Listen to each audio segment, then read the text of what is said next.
तुम प्रेम हो, तुम प्रीत हो, मेरी बांसुरी। हेलो फ्रेंड्स, गुड मॉर्निंग और स्वागत है आप सभी का मेरे चैनल पे। आज है 3 अक्टूबर और दिन है नवरात्रि का पहला दिन। और आज मैंने सुबह सुबह ही पराठा और सब्जी बना के रख दिया है, तो दोपहर में ये लोग खा लेंगे। और सुबह के नाश्ते में फ्रूट्स पोहे वगैरह हैं, तो सब कुछ हस्बैंड जी भी वही टिफ़िन में लेके गए हैं, बच्चे भी वही खाएंगे। और यहाँ पे मैं सारे रूम को क्लीन कर रही हूँ, क्योंकि आज के दिन पूजा के पहले दिन मतलब ना सारी डस्टिंग, सारी साफ़ सफाई करके ही फिर दूसरा काम करना चाहिए, मतलब कि पूजा करना चाहिए। पूजा तो मुझे नहीं करना है, बट हाँ, पूजा से पहले, नहाने से पहले मतलब सारी साफ़ सफाई कर रही। यहाँ बच्चों का भी रूम मैंने क्लियर कर दिया है और अभी बारी आ गई हॉल की। और आज सब कुछ जल्दी जल्दी इसलिए दिखा रही हूँ ना, क्योंकि आप लोग रोज़ रोज़ एक ही साफ़ सफाई देख के बोर हो जाओगे। और मैं तो हूँ हाउस वाइफ, तो हाउस में ही रह के सारा कुछ करना है, कुछ भी नया मैं दिखा नहीं सकती हूँ, तो इसलिए प्लीज़ आप लोग बोर मत हुआ करो। और हाँ, यहाँ पे मैंने इस रूम में भी कुशन और मसलन लगा दी हूँ। कैसा लुक आया है इसका ज़रूर बताना कमेंट में। ऊपर में मैंने सोचा है कुछ पेंटिंग, कुछ बोर्ड वगैरह कुछ ना ऐसा लेके आऊँगी, तो फिर लगाऊंगी, फिर उसका भी लुक आपके साथ शेयर करूँगी। तो अभी फ़िलहाल कैसा दिख रहा है मुझे कमेंट में ज़रूर बताना। और हाँ, अभी हो गई है सारी सफाई, और कपड़े जो थे उनको भी मैंने, जो कल के कपड़े थे ड्रायर, तो कुछ रह गए थे सूखने के लिए, उनको भी सूखने के लिए डाल दी हूँ।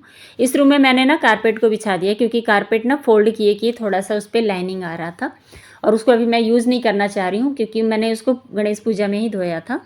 हेलो दोस्तों, स्वागत है आप सभी का मेरे चैनल पे। और आज है नवरात्रि का पहला दिन, तो आप सभी को नवरात्रि की ढेर सारी शुभकामनाएं। माता रानी सब पर कृपा बनाए रखें और हम पर भी बनाए रखें। पूजा मैं कर नहीं सकी हूँ, क्योंकि हमारे यहाँ जो 40 दिन के बाद पूजा स्टार्ट होती है ना, गमी के बाद, तो वो अभी कंप्लीट नहीं हुआ, इसलिए मगर फास्ट रह रही हूँ, क्योंकि मैं फास्ट कभी नहीं छोड़ती हूँ। और एक बार फास्ट छूटा था पिछली बार का, क्योंकि उस समय गमी ही था, जो 12 दिन का गमी था, उसमें पंडित जी ने मना किया था कि व्रत नहीं कर सकते। बाद का जो अष्टमी बचा था, तो मैंने फिर उसको किया था। पर इस बार गमी तो है नहीं, इसलिए मैंने सारे व्रत रखे हैं और 9 दिन के, और माता रानी की कृपा रही तो पूरे 9 दिन व्रत रह लूँगी।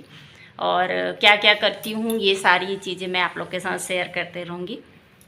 फ़िलहाल बता दूँ, नवरात्रि के पहले दिन पीली साड़ी पहनी जाती है, जो कि मैंने पहन रखी है कुछ इस तरह से। और अभी पूजा कर ली हूँ क्या मतलब, बैठी थी और मोबाइल पे ही चालीसा वगैरह चला देती हूँ। तो दुर्गा चालीसा हुआ, राम रक्षा स्तोत्र हुआ, हनुमान चालीसा हुआ, और हाँ, अभी फ़िलहाल इतना ही आज चलाई थी। तो जैसे जैसे लगता है, जो जैसे सुंदरकांड की भी इच्छा हुई अगर, तो उसको भी एक दिन चला के सुन लूँगी। मतलब ये सारे जो पवित्र शास्त्र और ग्रंथ जो भी हैं ना, इन मतलब अच्छी किताबें जो होती हैं पूजा वाली, धार्मिक पुस्तकें, उनका मतलब पाठ करना चाहिए व्रत में। व्रत हो या ना हो, नवरात्रि के दिनों में अगर घरों में इस तरह के पाठ चल रहे हैं तो अच्छी बात है। और अभी तो सबसे अच्छी सुविधा ये है कि आप मोबाइल पे ऑनलाइन बजा सकते हो, तो मैं भी आज इसी का फ़ायदा उठाई। वैसे नहीं तो फिर मैं घर पे पुस्तकें रखी हैं जो भी, तो धार्मिक पुस्तकें, तो उनसे ही मैं पढ़ के कर लिया करती थी। बट इस बार ऐसा हुआ कि मंदिर तो छू नहीं सकते हैं। हाँ, बेटे को मैंने मॉर्निंग में ही बोल दिया था पर्दा हटा दो, ताकि कम से कम व्रत में और नवरात्रि में कम से कम भगवानों के दर्शन तो होते रहें, तो अच्छा लगेगा। वैसे घूमने फिरने जा सकते हैं, पंडाल में बाहर से देख सकते हैं, क्योंकि शुद्धि तो हो चुकी है, बट हाँ, पूजा नहीं कर सकते। मंदिरों में नहीं जा सकते, मंदिरों में 1.25 महीना पे ही जाते हैं, यानी 40 दिन के बाद ही, तो इसलिए पूजा इस तरह से हो रही है। और आप लोग कौन कौन फास्ट हो मुझे कमेंट में ज़रूर बताना। और चलिए, तो फिर आज जैसे पहला दिन है ना, तो आज थोड़ा सा काम ज़्यादा रहता है। जैसे अगर आप बैठकी करा रहे हो, भगवान जी की चौकी लगा रहे हो, दुर्गा जी की, तो जोत जला रहे हो, तो उसमें तब तो फिर शाम हो जाती है। और अगर आप जल्दी सुबह स्टार्ट कर लो, तब तो फिर 12-1 बजे तक हो ही जाता है। उसके बाद भी ना कई सारे काम हैं, तो वो आप लोग के साथ चलिए शेयर करती हूँ, जो कि मैं भी करूँगी, क्योंकि फास्ट हूँ तो थोड़ा बहुत कुछ कुछ खाने के लिए तो चाहिए ही। और हाँ, आज से मैं ना, जो लोग अपना वेट कम करना चाहते हैं उनके लिए बहुत अच्छे अच्छे सजेशन दूंगी, क्योंकि सबसे जो आप नवरात्रि में वेट कम करना चाहते हैं ना, तो वो लोग नवरात्रि से स्टार्ट करिए। बहुत ही अच्छा ऑप्शन रहता है। एक तो पूजा पाठ का दिन रहता है, हिम्मत भी आती है। बहुत सारे लोग फास्ट रहते हैं, तो उसमें आपको भी हिम्मत मिलेगी कि हाँ, हम फास्ट रह सकते हैं। और फास्ट रहने की वजह से आप में जो खाना, जो फूडी लोग हैं ना, जो उनको खाने की बहुत आदत होती है, उसी वजह से तो वज़न बढ़ता है। तो वो आपका जो फूडी वाला वो है ना, कैरेक्टर वो कम हो जाएगा फास्ट की वजह से। फास्ट में ना खाने की ज़्यादा इच्छा नहीं होती है, सुबह थोड़ा बहुत कुछ खा लिए, शाम में खा लिए, बस ऐसा रहता है। क्योंकि ज़्यादातर चीज़ें मीठी होती हैं, तीखी मसालेदार नहीं होती है ना, तो धीरे धीरे ना वो 9 दिन में वो आदत पड़ जाती है हल्की चीज़ें खाने की। और जो मसालेदार चीज़ें हैं उनसे वेट तो बढ़ता ही है, ये सभी जानते हैं। वो हेल्थ के लिए तो नुकसानदायक है, बट हाँ जीभ के लिए फ़ायदेमंद है, इसलिए सभी खा लेते हैं, चाहे मैं हूँ चाहे कोई भी हो। तो फिलहाल मैं अपना वेट करूँगी अभी, और मैं देखती हूँ मेरा कितना वज़न है। कम होगा अगर तो मतलब मैं व्रत तो रहूँगी, लेकिन फिर उसके अकॉर्डिंग ज़्यादा खाऊँगी, और अगर ज़्यादा निकलेगा तो फिर उसके अकॉर्डिंग करूँगी। तो इसमें आप लोगों को भी हेल्प मिल जाएगा अगर आप लोग अपना वेट कम करना चाहते हैं तो चलिए स्टार्ट करते हैं। पहले तो अभी हम देखेंगे अपना वेट करती हूँ, देखती हूँ कितना किलो है, उसके बाद फिर स्टार्ट करेंगे। मेरी बहुत सारी फ्रेंड्स हैं जो कि अपने हेल्थ को लेके ना वरीड रहती हैं, मतलब उनका हेल्थ ज़्यादा है तो कैसे कम करें करके मुझसे पूछते रहती हैं। तो उनके लिए ये वीडियो मैं बना क्या रही हूँ, मतलब साथ के साथ बन रहा है। और यहाँ पे मैं अपना वेट करूँगी, और आपको भी मतलब ना सबसे पहले अपना वेट करना होगा, उसके बाद फिर डाइटिंग पे आना होगा, नहीं तो आपको पता ही नहीं चलेगा कि आप बढ़ रहे हो या घट रहे हो, क्योंकि बॉडी देख के समझ में आप नहीं सकते हो कि किसका वज़न कितना है। तो यहाँ फ़िलहाल मेरा है वज़न 63.50, यानी कि 63.5 किलो है ना। तो मैं ये वज़न से तो संतुष्ट हूँ, क्योंकि मेरा नॉर्मली 60 ही रहता है अक्सर। तो मेरा वेट है 63.50, मतलब कि 63.5 समझ लो। तो मैं इसमें सर्च करी तो बीजी के अकॉर्डिंग, मतलब मेरा हेल्थ नहीं कहूँगी, मेरे एज मेरे हाइट के अकॉर्डिंग मेरा 60 kg होना चाहिए, है ना। तो मैं ज़्यादा ओवर वेट नहीं हूँ, 3 मतलब 3.5 किलो ही है।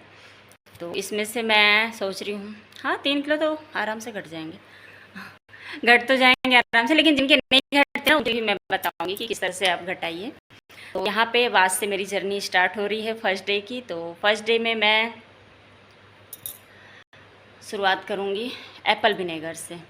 अगर आपको ज़्यादा वेट लॉस करना है तो आप शहद और नींबू पानी से स्टार्ट करिएगा, हल्का गुनगुना पानी लीजिएगा, है ना। तो चलिए फिर, तो यहाँ पे मैं 1 गिलास पानी में 5 ml एप्पल साइडर विनेगर ले ली हूँ। और ये ना आयुर्वेदिक दुकानों पे या राशन की जो दुकानें होती है ना ग्रोसरी की, वहाँ भी इजीली मिल जाती है। तो इसको पीने से कोई साइड इफ़ेक्ट नहीं है, उल्टा आपके डाइजेशन को भी ठीक करता है ये, और माइग्रेन में अगर प्रॉब्लम है ना तो उसके लिए भी फ़ायदेमंद है। नवरात्रि का जो हम फास्ट करते हैं ना, तो उसमें कुछ चीज़ें ऐसी हैं जिसको कि आप रोज़ रोज़ ना बना के एक दिन ही बना के रख लीजिए। तो आज पहला दिन है तो काम ज़्यादा रहता है। जैसे यहाँ पे मैंने दूध उबालने के लिए रख दिया है, 2 से 3 किलो दूध है, क्योंकि अभी मेरे घर में हमेशा 2 किलो आता था, बट अभी मैं 1 kg एक्स्ट्रा ले रही हूँ, ताकि जो फलाहारी कुछ बनाना होता है ना उसमें दूध दही का ज़्यादा यूज़ होता है। और यहाँ पे मैं ले ली हूँ आधा किलो से, हाँ आधा किलो ही होगा फल्ली। तो इनको मैं ना भून के और रख दूँगी। तो इससे क्या होगा ना कि ये जब भी मुझे खाना होगा तो रोज़ रोज़ थोड़ा थोड़ा सा नहीं भूनना होगा, तो मेरा टाइम भी बचेगा और एक साथ ही ये काम हो जा रहा है। तो इसे ठंडा होने के लिए रख दूँगी, उसके बाद इसको फिर मैं किसी कांच के बॉटल में या एयर टाइट बॉटल में रख दूँगी। उसके बाद आप मखाना भी इसी तरह से भून के रख लीजिए, क्योंकि ये 2 चीज़ें हैं ना जो जिनसे प्रोटीन और कार्बोहाइड्रेट, कैल्शियम, इन सब से ना बहुत ज़्यादा मिलता है, और इनको खाने के बाद ना पेट भी भरा भरा लगेगा, तो आप ज़्यादा मतलब खाने की इच्छा नहीं होगी। और यहाँ पे ना मैं अपना फलाहारी जो है वो भी बना के रख ली हूँ, लेकिन अभी खाऊंगी नहीं मैं। और यहाँ आज रात में बनेगा साबूदाना, तो इसलिए इसको मॉर्निंग में ही मुझे भिगो के रखना होगा। और पहले तो एक पानी धो लेंगे, उसके बाद फिर हल्का सा पानी डाल के रख देंगे। खजूर मंगा लीजिएगा, खजूर बहुत ही अच्छा होता है। और यहाँ पे मैं गुड़ मंगाई हूँ, और शक्कर का इस बार यूज़ बहुत ही कम करूँगी, जितना हो सकेगा खजूर और गुड़ का करूँगी। तो ये देखिए फल्ली भी मेरी ठंडी हो गई थी और मखाने भी भुन गए हैं, तो इनको मैं रख दूँगी। और यहाँ पे मैं ना चीटी लक्ष्मण रेखा जो होता है ना वो लगा दी हूँ, ताकि चीटियाँ ना लगें। और अभी मखाने गर्म है तो इसलिए मैं इनको खुला ही रखी हूँ, थोड़े ठंडे हो जाएंगे उसके बाद इनको फिर मैं रखूँगी। और टाइम हो रहा है 12:20, तो 12:30 से पहले ही सारा कुछ हो गया। वैसे अगर पूजा करना होता तो इतनी आसानी से नहीं होता। यहाँ पे हस्बैंड जी आ गए हैं दोपहर में, तो उनको मैं खाना दे रही हूँ। तो खाने में भी आज दही पराठा और सब्जी ही है, क्योंकि हस्बैंड जी सुबह नाश्ते में ना फ्रूट्स वगैरह लेके गए थे, और बच्चे भी बोले कि आज हम लोग यही खाएंगे। तो आज दोपहर का खाना मुझे नहीं बनाना था, सुबह का ही खाना बना के फुर्सत थी।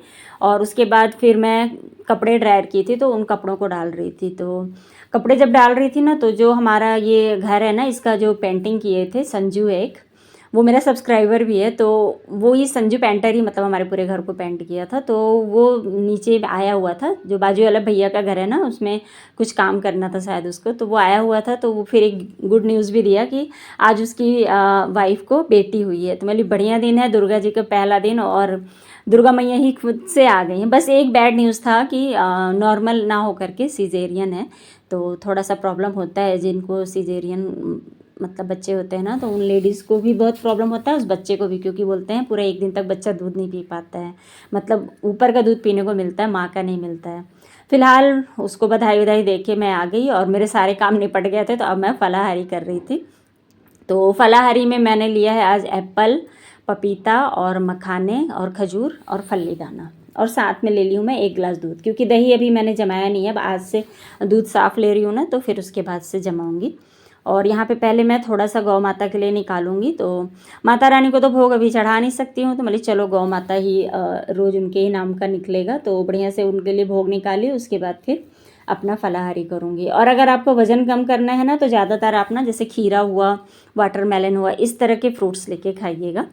और जैसे ही मैं पारण करके उठी थी, उसके बाद मैं बालकनी में आई तो देखी गौ माता आई हुई थी, तो मैंने सोचा चलो गौ माता को दे ही देती हूँ। तो यहाँ पे गौ माता को ना पराठे के साथ डाल के दी, क्योंकि ऐसे देती तो पता नहीं खाती कि नहीं खाती, क्योंकि कुछ गाय जो होती हैं ना वो फ्रूट्स वगैरह जल्दी नहीं खाती हैं। उसके बाद मैं थोड़ा सा रेस्ट क्या की मैंने, साथ में सबको ही बैठे, और फिर सीधे मिल रही हूँ आप लोग से शाम में। तो शाम में मैं यहाँ पे ना धनिया बहुत दिनों से भिगो के रखी थी, इनको लगाना था। तो बस यहाँ पे धनिया को छीट के ऊपर से ना सूखी मिट्टी डाल रही हूँ, और साथ में डाल दूँगी पानी। तो धनिया तो निकलने में बहुत टाइम लगता है, मतलब 21 से बोलते हैं 25 दिन तक लग जाता है। तो ट्राई की हूँ, अगर लग गया तो अच्छी बात है, नहीं तो फिर बीज मंगा के लगाऊंगी, और ऊपर से हल्का हल्का पानी डाल दूँगी, ज़्यादा पानी नहीं डालेंगे, नहीं तो धनिया जो है ना वो ऊपर आ जाता है मिट्टी से बाहर की ओर। और धनिया के जब बीज लाऊंगी तब तो लगाऊंगी, लेकिन फ़िलहाल अभी घर में जो धनिया था ना उसी को मैंने ट्राई किया है, अगर लग गया तो अच्छी बात है। तुम प्रेम हो, तुम प्रीत हो, मेरी बांसुरी। यहाँ पे हो गई है शाम बढ़िया सी, और सनसेट जब होता है तो बहुत ही प्यारा लुक आता है। आप लोगों को मैं पहले भी दिखाई हूँ मेरे ब्लॉग में सॉरी। और उसके बाद मैं सीधे आप लोग से मिल रही हूँ शाम में। तो शाम में मैं बना रही हूँ फलाहारी में आज साबूदाना के पोहे। तो साबूदाना को भिगो के मैंने रख दिया था मॉर्निंग में ही, और बिल्कुल खिले खिले से भीगे हुए हैं वो। फिर उसके बाद मैं यहाँ पे रिफाइंड ऑयल ली हूँ, आप घी भी ले सकते हो, और उसमें मैं जीरा डाल दूँगी, थोड़ा सा टमाटर, थोड़ी सी हरी मिर्च, कड़ी पत्ता हो तो कड़ी पत्ता डाल दीजिए। और उसके बाद ना गैस की जो फ्लेम है पूरी तरह से बंद करके फिर साबूदाना डाल के ढक दीजिए। उसके बाद इसको जब एक बार चला लीजिए, उसके बाद फिर हल्का धीमी आंच पे गैस को ऑन करिए। इससे ना साबूदाना बिल्कुल खिले खिले से बनते हैं, बिल्कुल मतलब जो चिपके चिपके से होते हैं ना वैसा नहीं बनता है। और यहाँ पे बच्चों ने डिमांड किया कि साबूदाना की खीर भी खानी है, और ये जो कुछ भी बन रहा है ना सिर्फ मेरे अकेले के लिए नहीं बन रहा है, सबके लिए बन रहा है, क्योंकि सभी का खाने का जरूर मैं रहती हूँ, लेकिन जो व्रत का खाना है ना वो सभी को पसंद आता है मेरे घर में, तो सारे के सारे थोड़ा थोड़ा सा तो ले ही लेते हैं। और यहाँ पे मैं बना के, और साबूदाना को मैं भिगो दी हूँ, मतलब दूध में डाल दी हूँ उबलने के लिए, धीमी आंच पे पक रहा है, तब तक मैं कर लूँगी शाम की दिया बत्ती। तो दिया बत्ती भी वही मानसिक रूप से ही करूँगी मैं पूजा, क्योंकि पूजा कर नहीं सकते हैं तो भगवान के सामने आके, और वैसे ही फिर से शाम में भी चालीसा वगैरह पढ़ लूँगी, थोड़े बहुत जो भी पढ़ क्या लेंगे, मतलब मोबाइल में ऑन कर देती हूँ और सुनते रहती हूँ, और मन में बोलते भी रहती हूँ। तो बस यहाँ पे पूजा हो जाएगी, उसके बाद फिर चलिए साबूदाना का देख लेते हैं क्या हाल है। तो साबूदाने में अच्छा खासा मतलब निखार आ गया है, क्योंकि भीगे हुए साबूदानों को जब आप बनाओ ना तो बहुत जल्दी से बन जाते हैं। तो इसमें मैं डाल रही हूँ गुड़। अगर आपको वज़न कम करना है ना तो शक्कर को अवॉइड करिएगा, तो गुड़ डालिएगा। और गुड़ डाल के फिर से मैं इसको ढक दी, क्योंकि अब बनाना है बच्चों के लिए रोटी। सब्जी तो सुबह की ही है, और साबूदाने की खीर है, और बस रोटी बनाना है। तो इन लोगों के लिए पहले रोटी बना लूँगी, उसके बाद ही मैं फलाहारी करती हूँ। नहीं तो फिर ना मैं जब फलाहारी कर लेती हूँ ना उसके बाद मुझे नींद आती है, क्योंकि मैं दिन भर सोती नहीं हूँ। और हाँ, अगर आपको वज़न कम करना है ना तो आप दोपहर में बिल्कुल भी मत सोइए, बिल्कुल भी नहीं कहना चाहिए। सीधे सुबह से उठिए तो सीधे रात में ही सोइए, और रात में भले जल्दी सो जाइए वो ठीक है, बट दोपहर में सोने से ना वज़न में काफ़ी फ़र्क पड़ता है, बहुत ज़्यादा वज़न बढ़ता है। तो कोई काम कुछ करते रहिए, जैसे कपड़े फोल्ड करने का काम है या किसी अलमारी को आपको सेट करना है, तो इस तरह के काम ना दोपहर में लेके बैठ जाइए, तो काम भी हो जाएगा और आपको नींद भी नहीं आएगी। तो फिलहाल यहाँ पे मैं फटाफट से सारी रोटियां बना ली हूँ और अभी आजकल रोटी कम बनानी रहेगी, क्योंकि जब हम लोग साथ में बैठ के खाते हैं ना तो ज़्यादा रोटी सब खाते हैं। जब इन लोग तीनों बैठते हैं साथ में तो बस ये लोग 2 या 3 रोटी ही खाते हैं, तो ये नुकसान होता है ये लोग को, पर ठीक है, इसी बहाने इनकी भी थोड़ी सी डाइटिंग हो जाएगी। और यहाँ पे रोटियों में घी लगा दूंगी, क्योंकि हस्बैंड जी थोड़ा सा लेट आएंगे आज ऑफिस से, तो इनकी रोटी में घी लगा दूंगी, बच्चों की रोटी में घी नहीं लगाऊंगी, वो अभी ही खाएंगे, क्योंकि उन लोग का ऐसा था कि मम्मी आप जब खाओगे तभी खाएंगे हम लोग भी, क्योंकि दोपहर में भी अब कोई साथ में नहीं खा पाएंगे और रात में कम से कम साथ में बैठ जाएंगे। तो मैं फलाहारी लेके बैठूंगी और ये लोग बाजू में अपना खाना लेके बैठ जाएंगे। तो यहाँ पे आयुष से बातें भी हो रही थी, तो कुछ कुछ ऐसी बातें कर रहा था, तो उसी पर मेरा ये रिएक्शन था। तो बस इस तरह से ही चल रहा है। और तो नवरात्रि का पूरा पहला दिन जो था मेरा कुछ इस तरह से गुजरा है। ब्लॉग ज़रूर लेट आ रहे हैं, बट हाँ पूरे ही ब्लॉग रहेंगे, क्योंकि मैं ब्लॉग रोज़ बना रही हूँ। एडिटिंग थोड़ी सी लेट हो गई थी, इसलिए ब्लॉग थोड़े से लेट से आ रहे हैं। तो किचन बिल्कुल क्लीन हो गया और इसके बाद अब मैं कर लूँगी पारण। तो पारण में आज रहेगा साबूदाने का पोहा और साबूदाने की ही खीर, तो मतलब एक तीखा और एक मीठा ऐसा रहेगा। तो बस दोस्तों, आज का ब्लॉग यहीं पे रोकूंगी, और वीडियो में कुछ भी पसंद आया होगा ना तो लाइक ज़रूर करिएगा, चैनल पे नए हैं तो सब्सक्राइब कर लीजिएगा। फिर मिलूंगी नए वीडियो में, तब तक अपना ख्याल रखिए। और ब्लॉग कैसा लगा मुझे कमेंट में ज़रूर बताना। अगर अच्छा लगा हो वीडियो ना तो अपने फ्रेंड के साथ शेयर भी ज़रूर करना। तो चलिए फिर, बाय बाय, जय माता दी।